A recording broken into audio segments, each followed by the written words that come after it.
Good start. All right, we've got bugs flying around us. We're outside in Charleston, South Carolina. I'm here with Casey Samsel. Hello. And I'm Adam Atkinson, and we are We're gonna lose our stuff. We are gonna lose our stuff. This will be super casual and fun. This is the Wine Now, Sweat Later video cast. So we do have wine here. I just picked this up from the hotel. wine. Huh? So we'll pour you. And this won't be the most fancy pouring job ever. Look at you. That good? Yeah, I mean for now. We're going to track this later. Yeah, right. I think this is like 5 ounces, 6 ounces?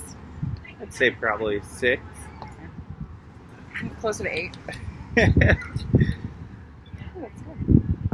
So we wanted to get together and just kind of address topics weekly, and this is our first one, so this was kind of decided on our own. So what did you want to talk about today?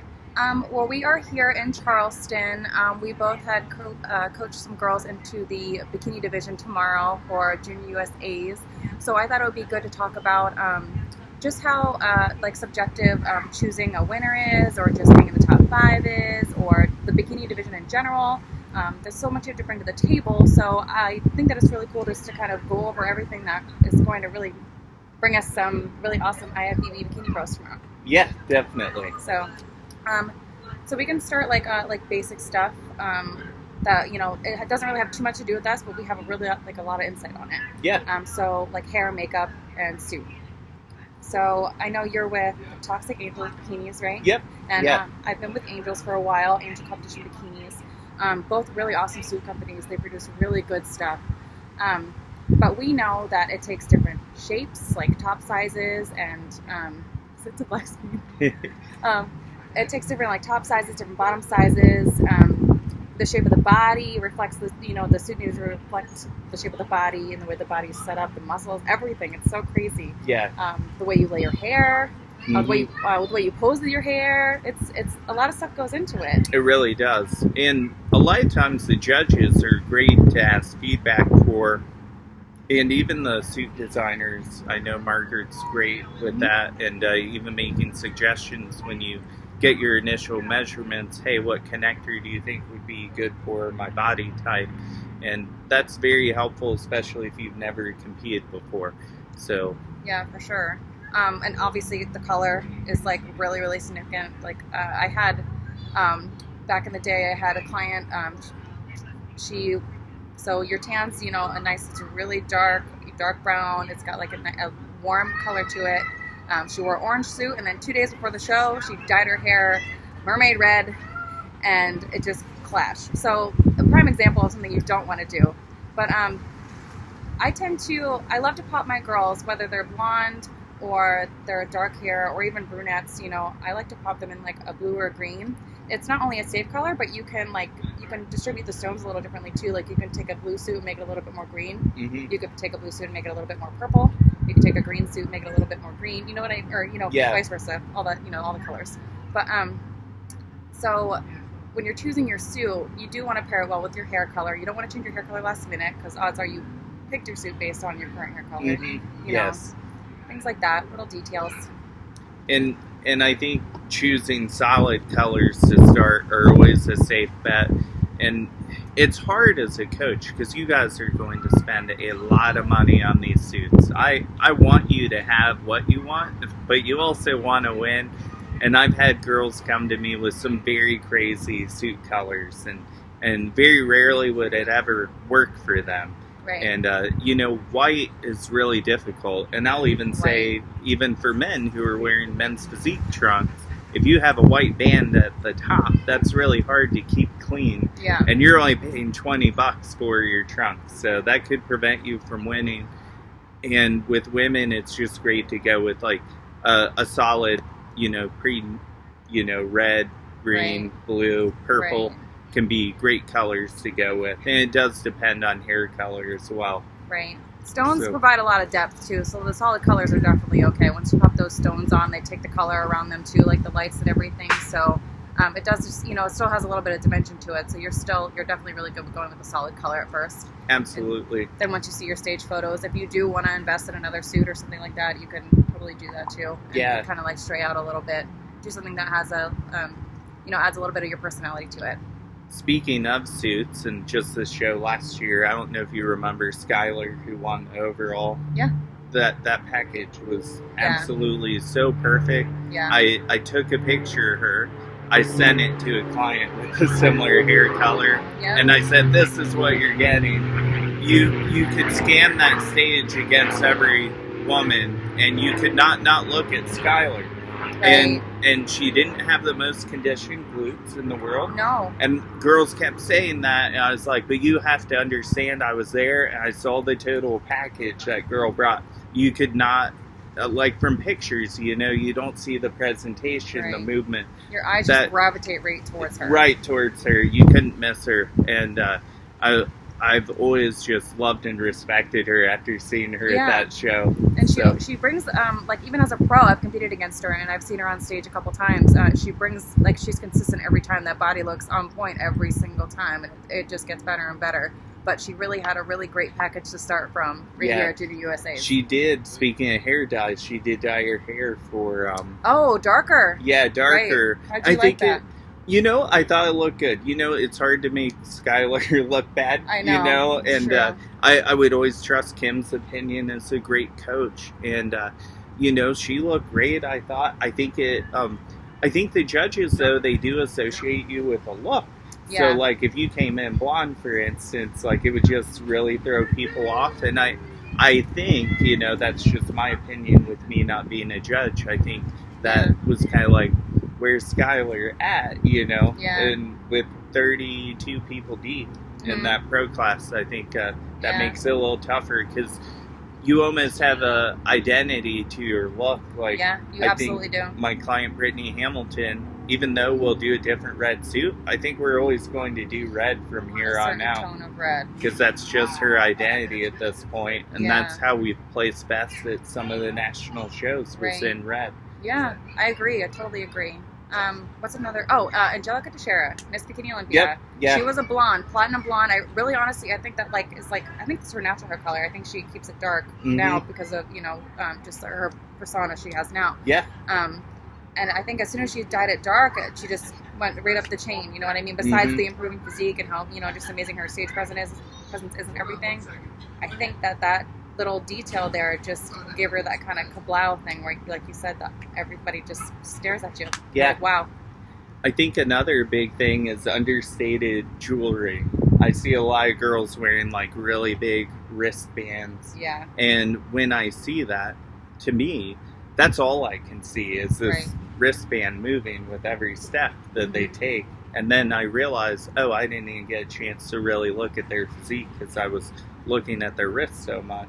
Yeah. And we have to understand, granted, a judge isn't supposed to be looking at that, but it's a long day, and if something just happens to catch their eye like that, it's really easy to not look at your physique or give you the credit that it needs to have. So that's two good points. Because they're there all day long for hours and hours and hours. So at some point, you've got to stand out, but that is not the way to do it. You've got to do it with your posing and you're just the way you carry yourself overall. And then two, you want to make sure that, yes, your jewelry is super balanced. Even from left to right, top to bottom, and with your suit, you don't want your earrings too long to get stuck in your suit. That's happened to me, actually, at the Pittsburgh Pro, and it was awkward, but I got through it. But yeah, I don't want that to happen to anybody else, so the perfect balance of that sparkle all over the place is what's going to give you that kind of that pizzazz on stage that's not too overwhelming, and then you go work your physique. Yeah.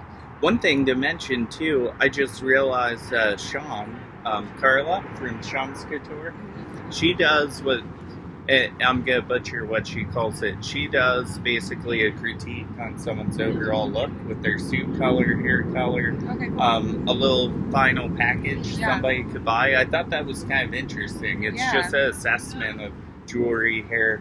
Yeah, she's always looked really good on stage. And she her always her has. pairings and stuff, too. And she's got those, I've always told her she has those eyes that captivate you on stage, she too. Does, she has that look, so. You can't miss her, Nope, you cannot. And she's tall as can be. Maybe she should make an app. She should.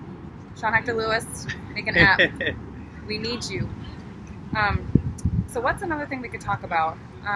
So we did the hair, makeup. So we know a lot of y'all want to do your own makeup. But if you've never done your own makeup to like almost like, for me, no offense at all, but I always tell, like if I have a new makeup artist, especially if I'm traveling somewhere that I don't have V, or if I don't have Candace, I will tell them between drag queen and wedding day. Right in the middle there. I think that's like a good, because you need that drama in your face. You need a little bit of depth in your face, and you also need that color to match the rest of your body. Mm-hmm. You need your eyes to pop, but not too much glitter. You know, one big thing I'm seeing now is like that cherry red suit with the cherry red lips. What do you think about that? I think it draws too much attention right to the lips. I just think you should have some lipstick on. You want it to look like you have lips, but again, just like the bracelet, you don't want to look directly at the lips because it can take away, you're going to see the brightest thing first. So, yeah.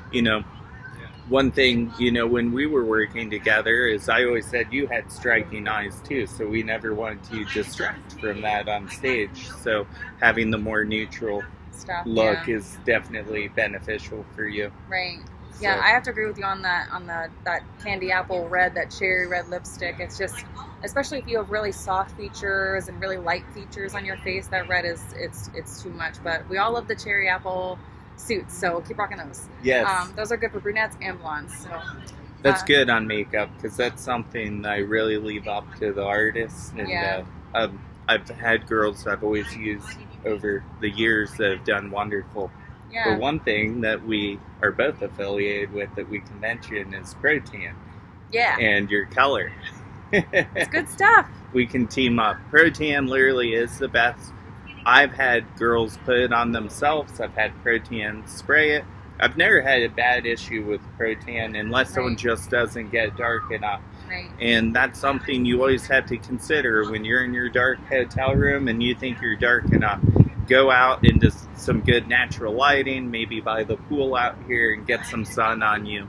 Take some photos, because you will realize that you're not as dark as you need to be. I always told myself, when you think that you're dark enough, do another coat. Yep. Literally. That's very true. And I actually also learned, I love Protan. I've used them for my entire career. I think I used another company one time, and they just weren't there. I wasn't affiliated yet. But literally, I've done 30 shows, so that's 29 shows. Y'all rock. And I think for a majority of them, I've done my own tan. That stuff is foolproof. It's so easy. And, and if you start early, like I say, if it gets muddy or something, you still have to train. You can rinse it off. You can do it in layers. And it's so convenient. You can do it in your hotel room. You don't have to wait in line. You can dry right there. And it's a little bit cheaper, too. Yep. They have sizes you can take on the airplane that don't get confiscated. And then my advice, too, like if you're going to do the DIY Protan, just like I said, start ahead of time and then do a couple rinse layers, like a base tan. Do you have your girls do that? Yeah. It just helps the overall, very helpful. Right, the overall darkness. And that way, if something does get a little messed up, then they have that underneath. Just like their pale skin like mine. You can even put it on a week out and it'll carry over into your next week a little bit. So it's a great product. So I actually, I'll have actually from my own experience. So I've done shows like that one year, what was it, 2016, that I was just like banging them out. Like, that wow. was the year. It was, that was the year that was the year that made and broke me at the same time. It was awesome. It was epic, and I don't regret a dang thing. But I noticed that I'll do my tan 1 week, and then I'll let it kind of ride off just gently, take care of it. And then I'll go to apply it for the next show, say the following week, because that happened a lot in 2016. I did 4 shows in July, something like that, or June. But it actually, where it kind of stays on your body is kind of in the lines. Mm-hmm. And it actually almost gives you a little bit more definition come that following week, no? Yeah, it does. I agree. It's crazy. I tell my girls to just kind of maintain it. Don't scrub it too hard. You can scrub the areas that are dry or whatever, because it does kind of hang, tight there for a while. But I always notice that it really does kind of just kind of defines you a little bit more. It cuts you out a little bit more. Definitely. What about glaze for you? I see women come in and they look like basted turkeys, and then sometimes I'll see people come in very light, and I feel like that's a very fine-tuned thing to hit. And I feel like too, Pit Pro had some difficult lighting. I actually, after my first client went out, I immediately changed things on all my clients, and I had my clients go no glaze at that show. Yep. And that was scary for me, but I literally like whispered to the photographer. I was like, hey, is everyone looking like basted turkeys out here? And he's like, yes. I'm like, what do you think about no glaze? And he just nods at me. I ran back, and I'm like, nobody put any glaze on. I definitely agree with you there. Like for me, like me personally, I never really did a lot of glaze. Like I would just kind of like put it in front of me, put my legs out, put it in front of me, walk through it, and then I would just kind of throw it behind me and stick my legs out, and that was it. Like just enough to like kind of almost moisturize so that there were no dry spots, and that was it. Yep. But I do agree with you about Pittsburgh. Not only is the light just a little bit more intense, but I think that they are trying to bring the definition out a little bit more by, you know, kind of like overdosing that the gloss there. You know what I mean? The show shine. So they do like tend, because there's lights coming from like all angles at Pittsburgh. Yeah. It's not just the, you know, the normal ones that you see. Yeah. So it just like highlight, everybody's just like shiny. Yep, they just are. like shiny sweet potatoes. It's definitely a different show down there. So I would say it's hard to almost say exactly how much glaze to put on, but you can always overdo it, and I think just a little bit can go a long way in those scenarios. Yeah. But if you get some bad lighting, like Pittsburgh, I wouldn't say bad lighting because I love that show, but the pictures always turn out really great. But they do. I've actually realized in the last couple of years that you have to actually almost come in really hard and really dry to that show because of how intense the lighting Yep, is. Exactly. That's why Michelle was perfect for that stage. Yeah, and Dory, she looked incredible, man. Right. And man, that's one thing. You get these pro shows, every single girl is just literally stunning, gorgeous. Yeah. And that's intimidating. Me as a coach, I get back there, and I'm like, you know, all these girls are so pretty, and that makes a big aspect to bikini because it's going to make people look at you. Yeah. And when I looked at Jennifer Dory, I was like, man, like this girl looks like she didn't even sit in a makeup chair. Yeah. Like, I was like, I don't know how anyone does that. Right? So, yeah, but she has, like, there's something about her. It's the same thing, too. So now we're getting into the subjectiveness of the sport, of the bikini division, especially. Being beautiful is, honestly, it's one of those things. You know, you have to highlight your features. You've got to know exactly what's perfect for you. You know, because when you get on that stage, you have to radiate 100% because there's going to be somebody right next to you that's doing that. And this is a great topic because her hair is so different from everyone else's. Yeah. And when you did Pittsburgh, it was Michelle Sylvia. Yes. Same hair. I can only think of about 3 or 4 pro competitors I've seen with that kind of hair. Yeah. But that always seems to show off. But you can't fake that. I feel like you cannot fake that hair look. So that is natural beauty. if you have that, don't dare change it. Right. And you can look up these people. Maybe I'll post a link below. So yeah. You know. I had a client. Her name was Christina Ibarra. Beautiful girl. Love this girl. And I got my hands on her and I said, is your hair naturally curly? She said, yeah, it is. I said, that's how you're going to wear it to Miami. Nice. And literally, like, her confidence in the photos, it changed so much because she was just her natural beauty and she was able to strut that on stage. It didn't feel like a different persona to her. It felt like her. Yeah. She was more comfy, so it was more confident. You know what I mean? She carried herself way different. It was awesome. I think that's great. And you make a great point there. You know, you really don't. Beauty can be defined in a lot of different ways, and some of that can be not having to do so much to, you know, make yourself beautiful. And on the other hand, you know, sometimes you might need a little more enhancements. But I think for the most part, you know, you can overdo that as much as you can underdo it as well. Right. So there's that fine line.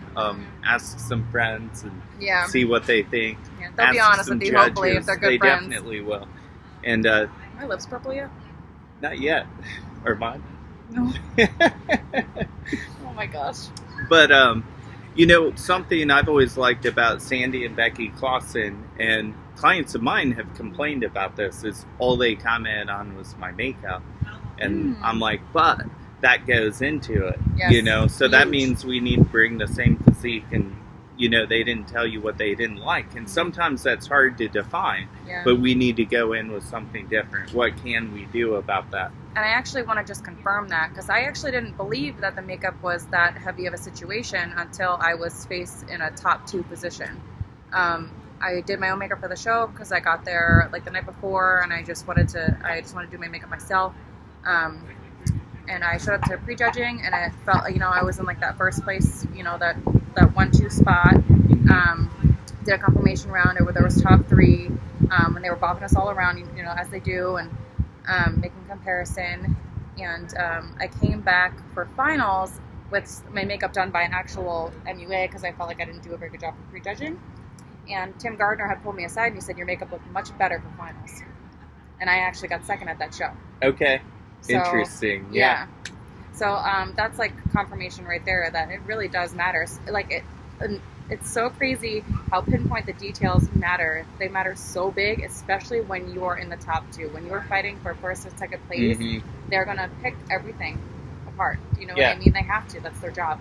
And bikini is the most subjective division. But one thing that I hate to see is I'll see women's physique competitors show up in a ponytail. And I'm just like, man, it just gravitates so much more if you see the total package. Right, the so volume. This really applies for all divisions, figure and bikini. Yeah. Maybe not as much the men's divisions. I've never wore much makeup or anything like that. Well, I know, like with the hair, it definitely matters. It definitely does. And like facial hair, some guys look great with facial hair. Some guys look better bald. You know what I mean? Yeah. Like I've seen like some. I've actually seen some guys come out with like the, what's his name, Gerald from Hey Arnold. Yeah. Like the really tall, like that's from the '90s or something, right? Yeah. Yeah. They come out on stage like that, and you know, and I think that, you know, some people do look good with that stuff, but then there's some people that you're just like, what's happening? But it does become their identity because you see that on them. You know, George Brown, you know, he's just always, you know, cut short. Yep. And you always know what George is going to bring. He's going to bring a brighter colored suit, or have hints of brightness there. Yeah. Shredded abs and short hair. Well, and his complexion is darker than most, too, I think, as well. It is. I feel like he's with protein as well. I feel like he probably doesn't have to get as many coats as we do. It's just more about evening the skin. Right, so. And I guess, I mean, and that's another thing, too. People that, you know, the dark-complected people, dark-colored people, they still have to get a tan. Yep. Like, when you're on stage, those lights are intense. A lot of people don't realize that. Yeah. And, I mean, I've heard people go, why are they even getting a tan? I say, you know what? You go stand under those lights and see how good you look with absolutely no color on. It fills in the lines. It gives you a little bit more definition, and it actually kind of blocks some of that light from reflecting off of your pale skin or the dry skin even, you know what I mean? So absolutely. It's a huge difference. So thanks, Pro-Tan. Yes, thank you for being awesome. You sure my lips aren't purple? It's my lip gloss. So, let's keep getting subjective, because it's like my most favorite thing. Yeah. A lot of the girls don't understand. They think that they could just bring this stellar physique on stage, and they're like, I'm leaving a winner. Not the case. Yeah. It's just not the case. Should we go into the hardness and softness debate? Yes, let's, actually. Yeah.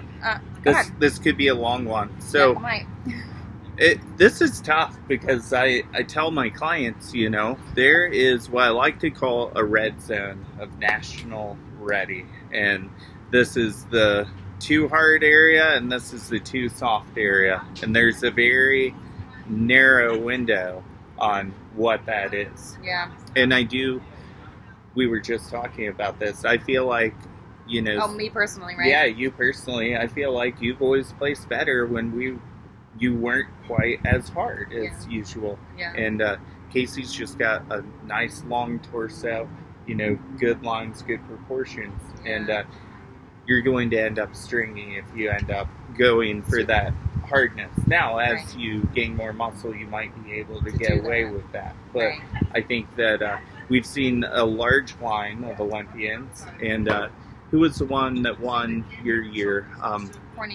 Courtney King. Very similar look. Long and slender. Long and slender. Yeah. So you're definitely in the zone where you need to be. Right. And that obviously varies per person. Yeah.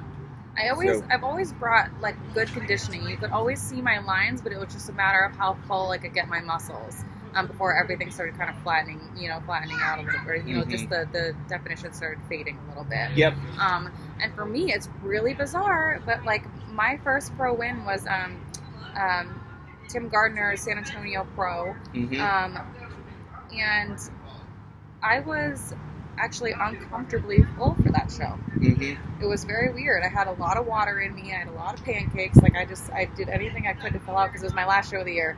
I had done I think like 9. So my insulin response is like all over the place. So like so I just did whatever I needed to do to fill out, and I arrived. I actually felt pretty good, and I felt a little bit too full. So I mean, just to prove your point, but I know I'm glad that you said that. Yeah, I know, but then again, I'm even built with like a tinier waist too. You know what I mean? Like I don't know. My figure is just meant to be just a little bit fuller, just so I have that nice. I look a little bit more compact when I'm a little bit fuller. I'm a little bit more wider. So. And I've had to tell girls we're going to have to get a little uncomfortable with what your look is versus the feedback we're getting. And then when you're pushing food that much higher, it becomes more priority to mitigate potential spillover, right? It's always hard when you're pushing more carbs to keep it in the muscle tissue and keep sodium in a good spot to keep it in the muscle tissue. Right. But that can definitely make a big difference too. Yeah. And a lot of things, go into it too. Like sometimes you'll see your girls, say they'll like peak on Friday and the show is on Saturday. You've got to keep them in that spot for at least 24 hours. So literally it's a mind game of something like you have to watch them like almost every check-in. Yep. Or every couple hours you have to have them send you pictures or videos or whatever you need, or you can personally check up on them if you're with them or whatever. But it's for me when I was doing my own preps, after you were just like, be free, do all the things I taught you. Yeah. For me, it was, you were always my second eye, for the first like huge strand of it, which was amazing. Yeah. Not a lot of people get that opportunity.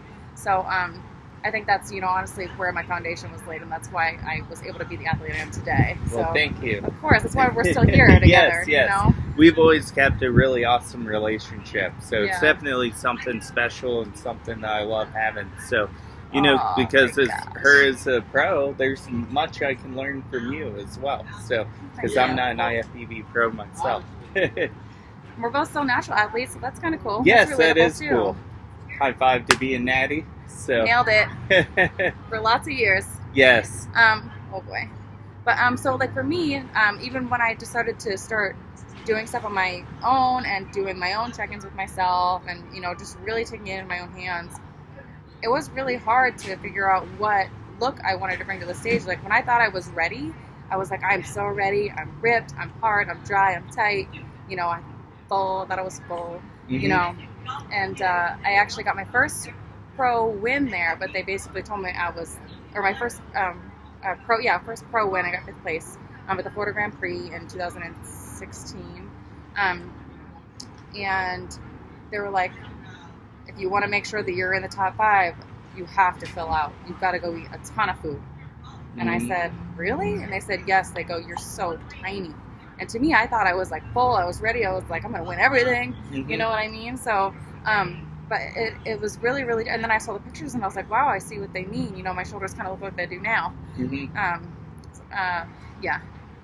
And I'm doing the liquid diet. That's currently. another good point is when you're trying to achieve that fullness, I think a lot of girls get confused that they might be able to potentially get that fullness without an off season. And sometimes it comes down to there's only so much water a muscle cell can store or a muscle. So basically, sometimes that fullness just means you need an off season to grow and get bigger. Luckily, you had some room to move up, and when you did that, I think you top 5 every show you did after that, right? Yeah, pretty much. Yeah, you were like boom on the map. Yeah, so, and I actually, we obviously we know now, and he knew before I did how it goes. Like you've got to just keep eating more and more and more. I'm not gonna lie to you. I was eating personal DiGiorno pizzas going into the Olympia that year.